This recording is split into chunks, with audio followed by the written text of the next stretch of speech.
ಮೊದಲನೇ ಕೊಯ್ಲು ಮುಗ್ದಿರೋದ್ರಿಂದ ತೋಟಕ್ಕೆ ಇವಾಗ ಸ್ಪ್ರಿಂಕ್ಲರ್ನ ಸ್ಟಾರ್ಟ್ ಮಾಡ್ಕೊಂಡಿದ್ವಿ. ಅಲ್ಲಿಂದ ನಾನು ಬಂದಿದ್ದೆ ಟೆಂಪಲ್ ಹತ್ರ. ಬಂದಂಗೆ ಕನ್ಯಾಸ್ವಾಮಿಗಳು ಟಿಫನ್ ಬಡಿಸ್ತಾಯಿದ್ರು.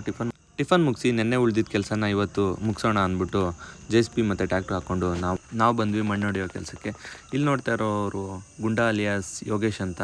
ಡ್ರೈವಿಂಗ್ ಡಿಪಾರ್ಟ್ಮೆಂಟಲ್ಲಿ ಟ್ಯಾಕ್ಟ್ರಲ್ಲಂತೂ ಎಕ್ಸಲೆಂಟ್ ಡ್ರೈವರು. ಹಾಗೆ ತುಂಬಾ ಚೆನ್ನಾಗಿ ಕೆಲಸನ ಮುಗಿಸಿದ್ರು. ಅದಾದಮೇಲೆ ಮನೆಗೆ ಬಂದಂಗೆ ತಂಗಿ ಅವ್ರ ಮನೆಗೆ ಹೋಗಬೇಕು ಅಂತ ಹೇಳಿದ್ರು. ಹಾಗಾಗಿ ನನಗೆ ಇನ್ನೊಂದು ಕೆಲಸ ಇತ್ತು. ಅದೇನಪ್ಪ ಅಂತ ಅಂದರೆ ನಮ್ಮ ಚೋಟು ಮುಟ್ಟುಗಳನ್ನ ಹಾಕ್ಕೊಂಡು ಅವ್ರ ಜೊತೆಗೆ ನಮ್ಮ ಪಟಾಕಿಗಳು ಮತ್ತು ನನ್ನ ತಂಗಿನ ಕರ್ಕೊಂಡು ಬಾವನ ಮನೆಗೆ ಬಿಡೋಕೆ. ಇವ್ರನ್ನ ಬಿಟ್ಟು ಬಂದಂಗೆ ನನಗೆ ಇನ್ನೊಂದು ಕೆಲಸ ಇತ್ತು. ಏನಪ್ಪ ಅಂತ ಅಂದರೆ ನಮ್ಮ ದನಗಳಿಗೆ ಒಂದಷ್ಟು ಮೇವನ್ನ ತರಬೇಕಿತ್ತು. ಹಾಗಾಗಿ ಅಲ್ಲಿ ಹೋಗ್ಬಿಟ್ಟು ಗೆಣಸು ನಮ್ಮನ್ನ ತುಂಬ್ಕೊಂಡು ಬಂದೆ.